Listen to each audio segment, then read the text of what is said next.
A random thought at the start. If we were still doing Chad Gaming, what'd we do? We would probably do what? Chad GPT? Probably that, huh? Woo! Alright, let's go. Welcome, everybody! It is time for the vlog. Okay, first update. Working on Kirby's third light novel, and it is amazing. Oh my god, wow. It's pretty good. Like, it's uneven at parts still, but it's it's pretty good. Still sick. So there's gonna be two things. I don't know what Jinx gonna put in the title, but it's gonna be two things. It's gonna be a Hazbin Hotel review, and then we're gonna talk about depression. So let's go here. Okay, Hazbin Hotel review first. Start with the strong stuff, then go with the not different strong stuff. Okay, so Hazbin Hotel. Jinx watched Hazbin Hotel. Jinx made me watch Hazbin Hotel. So Hazbin Hotel is an eight-part thing on Amazon Prime. We both have that. But there's also the YouTube version of it, and then there's the pilot of it. So it was like, Jinx had me see the pilot, and then we watched the show. Now, it's interesting to do that, because the pilot doesn't exist for the Amazon Prime show, but it should, because the pilot is pretty important for the show, in my opinion. It sets things up, because the way they're set up without the pilot, it's just weaker. It definitely is. Also, it just helped me appreciate it more, because the pilot is ass. Ass. Boy, ass. Boy. Like, I would call the pilot a waste of amazing effort, is the way I felt about it for the majority of it, because great artwork, great character designs, good attempt with the music, the voices were fine, but the script was just terrible. The scripting was bad. The comedic timing was bad. It was just not funny. And it was just diluted in terrible dialogue. And then Alistair shows up. And then I'm like, oh, alright, now I give a crap. And now I actually think this has potential. So I'm like, oh, this is a waste of potential. Oh, hey, there's a chance this potential isn't wasted. That's how I felt with the pilot. Then the first episode happens. Like, alright, this is good. Script's better. They're doing a better job here. Episode 2, same feeling. Episode 3, I'm still at the same baseline. This is feeling like a 6 out of 5 right now. This is better than mid. This ain't bad, but I'm not feeling it yet. And then episode 4 happens. Like, oh, hey, all right. That's a subject matter you don't see that often. I appreciate them taking a shot at that. And the songs are good. All right, so this is getting better. And then episode 5 comes out, which is my favorite episode. I'm like, this is okay. All right, this is good. This is good. This is actually really good. This is now a 7 out of 10. They're doing pretty good here. Episode 6 happens, solid 7 out of 10. If they stick the landing, this is going to be the surprise hit for me right now. And then they stuck the landing. I'm like, oh, hey, this is an 8 out of 10. Everything got better from the pilot going forward. Everything got better. It really did. Like, the only thing that got weaker was also from episode 5, which was introduction of things that were already introduced in the pilot, but since they didn't have the pilot, that happened. So 5's my favorite, but it's not a perfect episode, but it is my favorite because of who's there and just how strong a performance that came out of that. Well, I'll agree with Jinx now. Like, episode 6 song is the best song for sure. It's really good. So Hazbin Hotel, I did not want to give it any chances. Did not care. Completely incredulous because I just don't like Vizzy Pop's scripting at all. And then, guess what? When you have them work with a big company and the company can put restrictions, it just makes a better product. We get proof of that every now and then. Now, we do get proof of meddling causing things to be worse. This is meddling making someone improve. That's really what it was, because this is just such a better product. Such a better product. And we can always use the age-old example of George Lucas.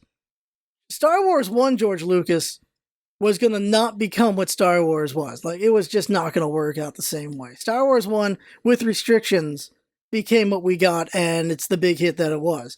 George Lucas had all these other ideas that that got tempered out, thankfully, that just weren't going to work. They just weren't. Not necessarily meddling, but just having to work with a company can lead to some very good things because you temper down and can make something better. Now, if there's overreach, that of course can be a problem, as we have with the gaming sphere right now. In the gaming sphere, executive meddling is just killing a lot of gaming right now. I don't at any point feel like gaming is dying like a bunch of doom and gloomers are doing. For me, I'm like, all right, AAA's suffering, but the indies are still doing pretty damn good, so I don't give a crap. I actually don't.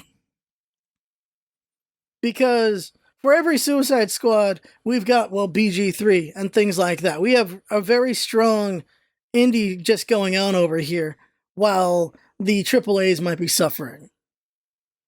This is a thing that I think people keep forgetting. Oh, also Helldivers too. People keep forgetting that the gaming sphere is effing huge, and even if this sector's suffering, unless it's all suffering, I think we're okay because something's keeping the ship going forward. AAA, what was it last year? The big conversation was there's nothing new happening, everything's boring and the same. Yeah, if you're only playing FPSs, that's how it is. Like, I'm sorry, I think you need to expand your horizons, bruh. That's what you need to do.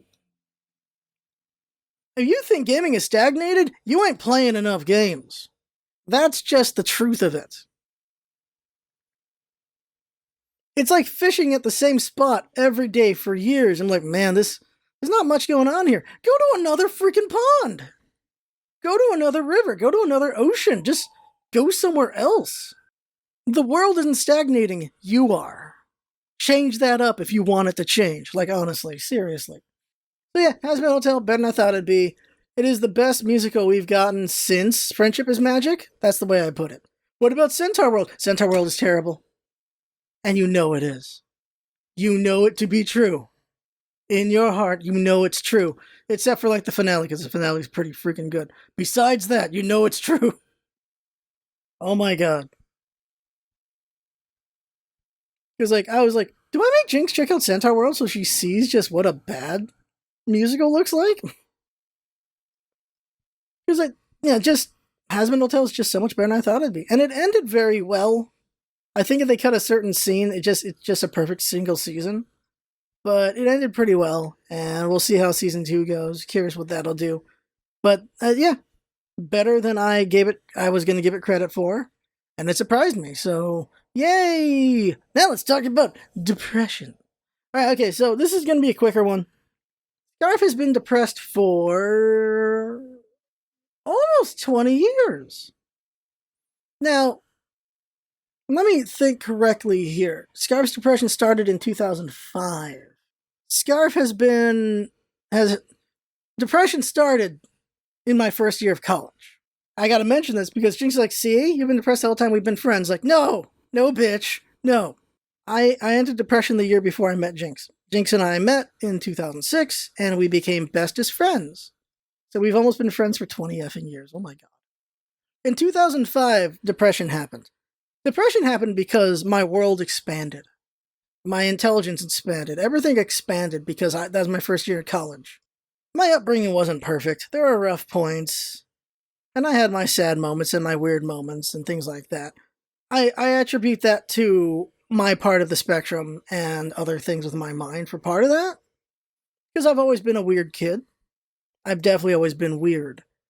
But I was weird and mostly happy for most of it. There were those points, like, I think the saddest points for me, of course, were my parents fighting. They fought quite a lot when I was a kid. Like, a lot. My place of escape was the bathroom. I always just went to the bathroom whenever they fought. And my family thought I just had really bad constipation. They never freaking figured out what happened. They never figured out I always went to the bathroom because they were fighting. Every time they had a fight, I went to the bathroom. And they just thought I was really constipated. It's so silly. It's so silly. But that's what happened during my childhood. Then I lost my mom when I was 13. There were sad points there. But that's, like, understandable. I wasn't really depressed. I was just going through life and experiencing life and just being a school kid and, like, middle school kid, high school kid, just all that stuff. I just had fun.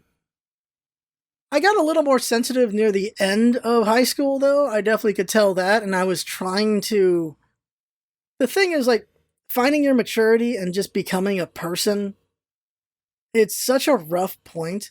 And I was finding who I was, and I was figuring myself out, and figuring out just what I was, and trying to explain that to my friends. And they just weren't in a mature place for that either. And so they didn't really get, and they didn't really care. And that sucked. That's unfortunate. But that is what it is. I have not seen my high school friends since high school. A little bit in college because we went to the same college, so I saw them in college. Not all of them, but some of them. And after college, I drifted away from my high school friends and college friends, just because I'm just a person to my own, because that's just what life has done with me. Part of my thing is I was just too poor to hang out. In high school, my friends all wanted to do things, and I was just too poor and unable to do that because I had no rides, didn't have a car, didn't have money to do anything. So all I could do was hang out in high school, but I couldn't do anything else with them. And that sucked. And at a point, I told them, just stop inviting me to things. I just can't go to anything, guys. Just stop. College was the same. I was pretty broke for a lot of college, but I made do. And depression kicked in high school because just everything expanded. My understanding of the world expanded. My understanding of myself expanded. Everything just expanded. Ignorance is bliss, people. So my ignorance was gone. I understood myself more. I understood my place in the world more. I understood a lot of things, and I did not care for where I was at all. But you know what the problem is? Depression is? Depression for me was, you deserve this. You deserve to be in this hole you're in. That's what depression was for me. And so I fed into myself with depression, and I kept myself in that hole. Now, during this, eventually, I meet Jinx. We become best friends. We become so much. And Jinx is going through things. I'm going through things. We go through things together. But on the whole, Jinx helps me through a lot of my depression, just being my best friend. They're a solid rock for me over the years, and they kept me going. And they had to suffer through so much of my self-hatred. So much of it they had to deal with. Now, at this time, I wasn't using Kirby as a coping mechanism yet. I was not using my boy as coping. I did not have anything Kirby, really, during a lot of this time. Because I couldn't afford Kirby. I couldn't afford anything.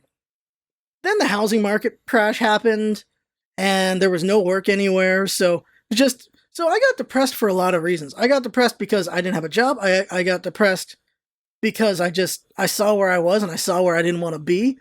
I got depressed for just not being the man I'm supposed to be according to society. I've talked about this before. Something I always hate is just the labels we must take, the boxes we must be in that we're forced in by society, and fighting against that was so painful for a long time. I was the stoic man who just took it all in, and just bottled it all up. And Jinx was there for that. And Jinx was there when it finally cracked open. And I lost my goddamn mind. I was in a bad way for a lot of years. And then eventually I tried to rebuild and pick up the pieces. And relationship stuff happened. And life happened. And the car accident happened. A lot of things happened. I hit my breaking point and I almost killed myself. A lot of things, like, it's a big blend of things. Like, we're talking years here. It's almost been 20 years. A lot of things happened. A lot of depression. A lot of times of me thinking, everyone would be better without me. A lot of me just thinking that and voicing that to Jinx, which is not fair to Jinx. Never was. And just me being on the brink over and over and over again, and then finally giving in, and then almost dying, and then not dying, and then just so much happening. There's a lot of pain in my past for sure. Self-inflicted partially, not self-inflicted partially as well. And my best friend was along for the ride the whole time. Eventually, let's say 2014, so 10 years ago. Well, 10 years ago, like in the middle of all this depression, 10 years ago, I got on the path to water, where I'm at now. And that was a long, hard road as well. And there were a lot of things happening during all that, like.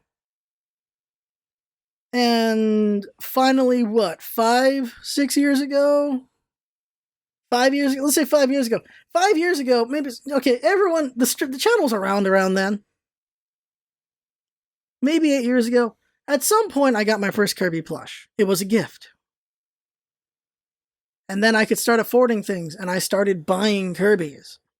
Kirby definitely helped coping, for sure. There's a reason why I own over 200 Kirby items, over 100 Kirby plushies. There's a reason why I own so much Kirby. Kirby's partially coping mechanism, but partially because I rediscovered my favorite character was Kirby. I rediscovered what I loved about Kirby and why Kirby's so important, and what was motivating me with Kirby. So Kirby came in pretty late in the depression there. And I've just become a stronger person and a better person over time.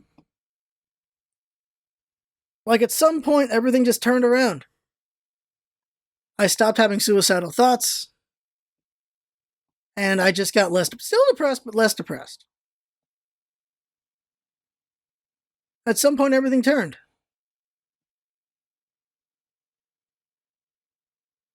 I don't know when that happened. I thought about it, like, I thought about it last week because I was sad. Well, I was sad because of something I was watching, but then I was just sad just thinking about, I don't remember the last time I've had suicidal thoughts. I can't remember if it's been months or years at this point. And I realize that's a good thing, obviously.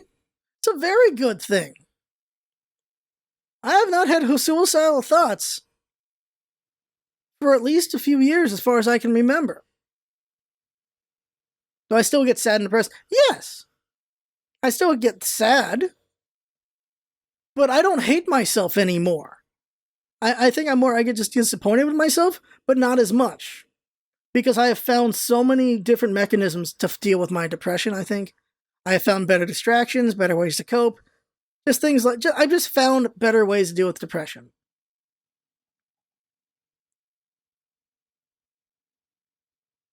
I am not where I want to be, but I know I'm headed in that direction.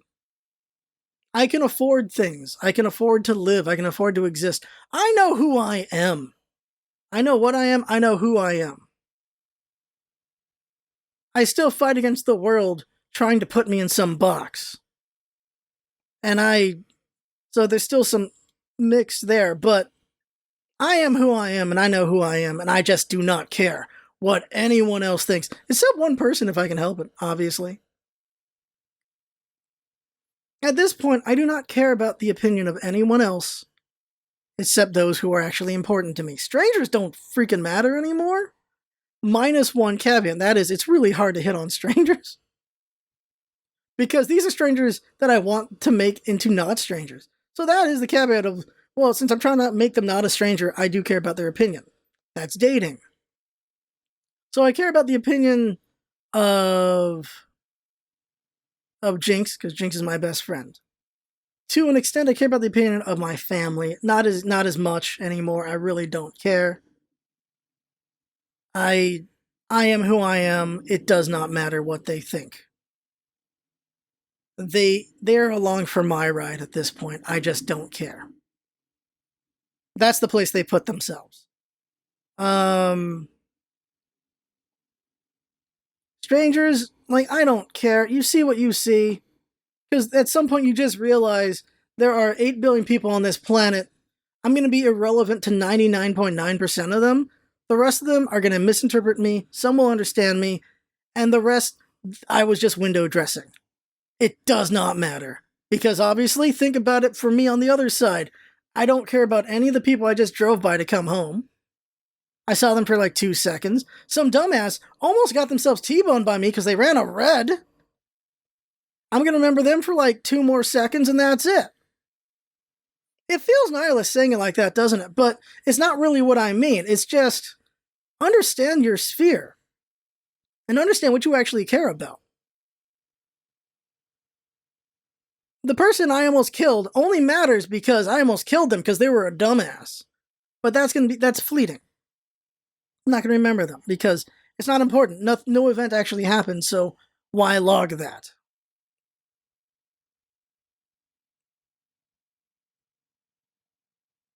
where am I going with this? I'm in a better place. I think that's the best thing to put. And I want to use that, I suppose, as an example of you can get to a better place. You might be a little insane like me, though. Like, if I wanted to give a very good example, I would have just cleaned up for this vlog. But I like the shtick of looking insane while doing this vlog. I like the shtick of having Kirby here. I just enjoy the shtick. Because I've seen just way better vlog channels. I see how they do things like, oh, I could do all that. I could clean up. I could have a nicer background and just be more nebulous and people would be more interested. But like, nah, fuck it. I'm me. That's it. I'm just me. Cut him back upside down. I'm just me. That's it. And me is partially a mess that loves Kirby. And has a Pomni in the background. I think that's it. I just want to say, you can get to the other side of depression, I think is the best way to put it. Because here I am. Not perfect, but here I am. Still alive, enjoying life, and positive for the future. Sure, the world is a bit of a hellhole right now, but on the smaller scale, I'm doing all right. On the grand scale, things are kind of insane, but you just gotta take your steps, man. You gotta take your steps where you can take them. Yeah, that's where I'm at. I'm in a better place. That's good. That's great. That's a good end. It's freaking grand. And I think I've said it before. I'm not looking to be with another person for societal reasons. Or because I need someone to fill a hole. No, I'm looking for someone because that's just what I want. I want to love again. I want to be with someone. And I want to make something with them. That is what I want. It's not filling any holes. It's not checking any boxes. It is what I want. It is what I've always wanted. It is part of my core, and I know it is. It's not some obligation by society anymore. It's an obligation by that's what I want. That's it. And I may end up alone, failing to pull that off, and I will have regrets over that. I won't regret trying, though. I will regret being born in an age where dating is a pain in the ass, though. Like, all the service, like, everyone feels lonely. Can we just deal with it? Can we try to fight that, then? Like, I'm trying here. I'm doing all the apps. I'm doing so much stuff trying to find dates.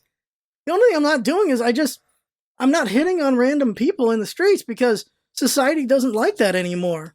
Also, it's just hard to do, so I'm good with that. People are like, men don't have game anymore. Men don't have game anymore because we decided that we shouldn't be harassing women in the street. Which I think is good. That's fine. It's just one less avenue to try to find people. But it is true, like, it is true, yeah, it works out sometimes, but a lot of women are just getting harassed by dudes. That's just what's happening. But I do think we need to find some way now where people can just indicate in some way that, like, yeah, I am open to getting talked into a date, even on the clock, or when I'm just walking. And having a way to signal, nobody talk to me right now. Nobody bother me right now. Like, if we could just have statuses in real life, that'd be nice, wouldn't it? But we don't, unfortunately. And, like, because the problem with dating apps right now is just, there's so many bots. There's so many scammers in there. It's just so frustrating. I think I'm having a real conversation, and then they try to sell me crypto. I'm like, God damn it. God damn it. Every time. It's so frustrating. Alright, so that's it. That's the vlog. That's it already. I've been talking too damn much. Bye. I'm gonna go work on the Kirby podcast now. Bye. Then go to work. Bye. I had fun. Hope you're watching. That was all Bazant. Having fun. Thanks for bye. See you next time. Bye.